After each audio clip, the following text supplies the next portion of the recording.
I'm very happy that I sometimes edit this program because I was about halfway through Short Time Shots, and I went through and I made a little error. Like, you know what? I normally don't edit this thing. I just shoot from a hip and let it go. Well, I'm glad I did because there was like a going through this entire, the first bit of the show. So I'm sitting there going, okay, do I edit? Do I not? What do I do? Well, what you get here is a brand new intro, and you basically throw out everything that I had written and was going to read about this episode of Short Time Shots, which is a look back at the day's wrestling scores and more. I'm Jason Bryant. I'm your host, and we're going to talk a little bit about wrestling tonight. And what happened on January 18th, 2018 is something that hasn't happened in a long time. You probably got to go back 10, then 20 years to do it. So probably 11 years. So there was a dual meet tonight in Brookings, South Dakota, where number 15 South Dakota State beat number 22 Wyoming 20-18 in Big 12 action. Now, on its own, good matches, good individual matches, good story there. Well, guess what? Bigger story, because if you don't know by now, you probably know by now. Yeah, that didn't make any sense. So if you don't know now you know. Bryce Meredith, the top-ranked 141-pounder in the country by Flow Wrestling, met up with South Dakota State Seth Gross, the top-ranked 133-pounder by pretty much everyone. What started as a little bit of a Twitter talk quickly escalated into a match that caused wrestling historians, including myself, to pour through old results and find out when the last time something like this happened. Well, most people can remember the national duels. I believe it was in 2007 when Ben Askren bumped up to 184 and beat then second-ranked Roger Kish to try to help Missouri win the national duels against Minnesota. Ultimately, it fell just a bit short. So before we get to the history of the one Abbas Guerrero match from 1998, we need to know that Bryce Meredith did pick up the win on Thursday night, 4-2 over Seth Gross, in a match between returning NCAA finalists. Bryce Meredith, runner-up 2 years ago, and then Seth Gross, runner-up last year. So, one thing I do want to get out of the way, first of all, is promotional credit, giving credit where credit is due. And Flow Wrestling, which has the rights to stream all of South Dakota State's home duels, jumped all over this, and they did it right. Even on Flow Wrestling Radio Thursday morning, they brought on Jackrabbits coach Chris Bono and explained the situation and why he bought in. That's not a natural rivalry. Guess what? Chris Bono and Mark Branch in the Big 12 are making it a natural rivalry. So, yes, there is a world now that 2,200 plus will go to Brookings, South Dakota and watch a nationally ranked dual meet between Wyoming and South Dakota State, not just because of the teams, but because we've got a battle of number ones. Bryce Meredith, Wyoming. Seth Gross, South Dakota State. Wyoming, Mark Branch, he played this up very well. Actually, he took the buy-in, I guess, from Chris Bono on that. I guess Bono had to sell him on that. But guess what? We saw a great match. 4-2 win by Meredith. Third period takedown at a riding time point. It meant so much more if you look at this beyond just the surface of oh, it's a great thing, and, Flo pumped it up. Well, Flo pumped this up perfectly.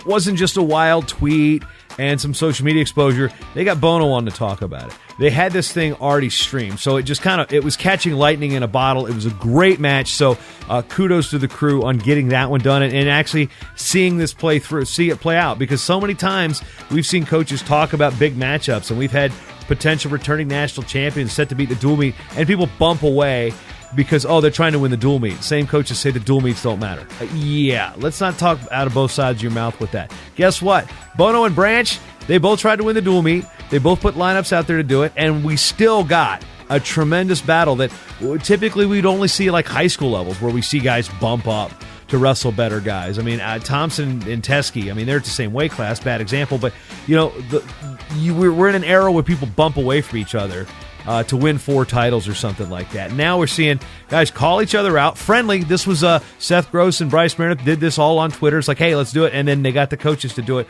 So, a lot of respect for one another there.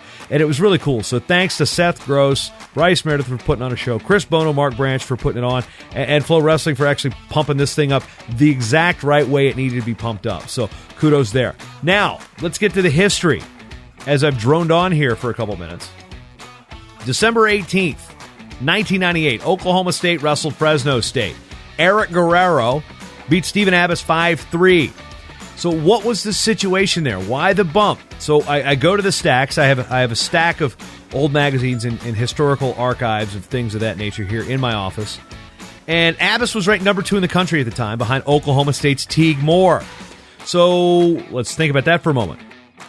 Teague Moore ranked number 1, Oklahoma State. Stephen Abbas ranked number 2, Fresno State. They're going to duel.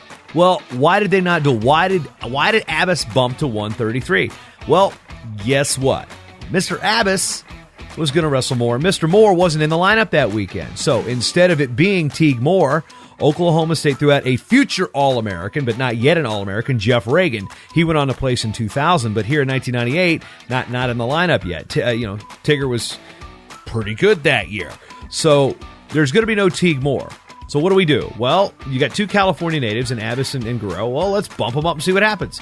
End result ended up being 5-3 in favor of Guerrero. So you had what could have been number 1 versus number 2 at 125, which would have been great. But we had 125, number 1 at 133 against number 2 at 125. Craziness. That doesn't happen. But number 1s, this was great. So Meredith, Gross, the most recent number 1 versus number 1 at different weights that we can think of that wasn't the All-Star Classic during a regular season. So that's the case. And that pretty much ends up our Seth Gross, Bryce Meredith portion of the show. Some other things going on in college wrestling as we shift our attention to Division II, where number 10 Upper Iowa improved to 6-3 with a 30-7 win over MSU Moorhead. That in the Northern Sun Conference. At 174 pounds, Jordan Gundrum picked up a win over 8th-ranked Adam Blees to highlight the Peacocks' victory. With wins by Isaac Lopez, Richard Bencomo, and Tuli Laulu, Colorado Springs native, that sealed the victory for Coach Jason Ramsetter's Adams State Grizzlies as they beat New Mexico Highlands 25-16. Closer to home, and I mean the home here in Minnesota where I'm at, Augustana. That's University, and that's the one in South Dakota.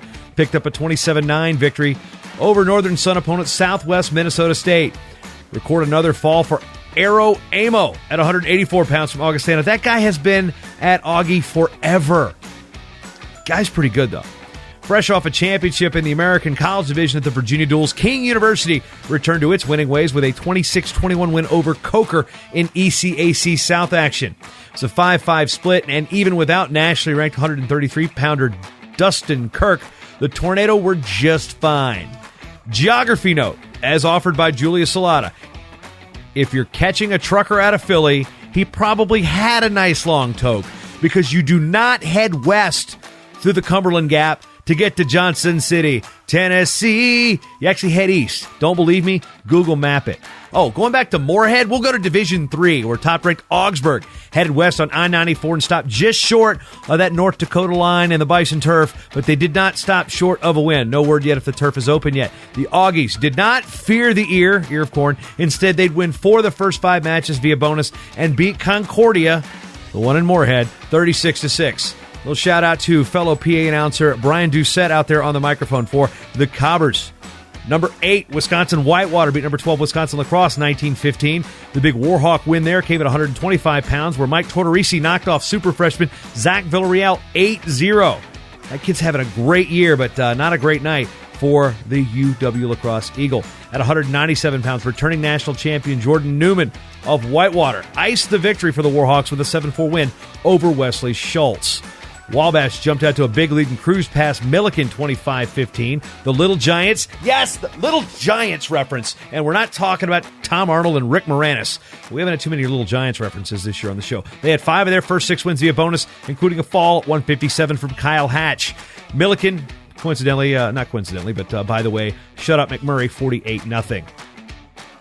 UW Oshkosh topped MSOE, that's the Milwaukee School of Engineering, 36-10. In addition to name-dropping the Concordia announcer, I'll do the same thing that Titans former PA announcer Casey Nelson, who, like me, was an applicant for the Minnesota Timberwolves gig, couple months ago. We didn't get it, but I like wrestling more than basketball. Anyway, up in the mitten, and that's Michigan, in case you're wondering. Olivet picked up 5 bonus victories, including technical falls from Tyler Grimsley at 165 and Ryan Clark at 184 to beat Adrian 27-19. News here, though. Big news coming out of Michigan, and it depends on how big you view this type of news, is that the Michigan Intercollegiate Athletic Association announced it would be sponsoring men's wrestling as a conference sport starting next year. That'll put Olivet, Adrian, Alma, and Trine, which isn't in Michigan, but it's in the Michigan Conference, as the 4 schools with teams. What is the positive there? Well, since the conference sponsors the sport, the opportunity to add new programs is a little bit greater. So now if a school wants to add wrestling, well, we can't add it. We don't sponsor it to conference. Well, guess what?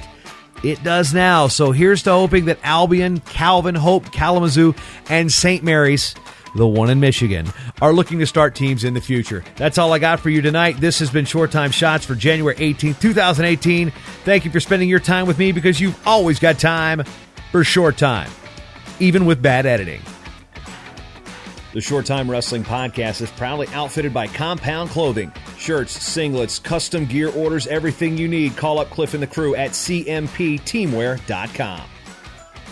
First time listening? Well, you can change that by going to MattTalkOnline.com/GetShortTime to subscribe on Apple Podcasts, or listen on your favorite podcatcher at MattTalkOnline.com/listen.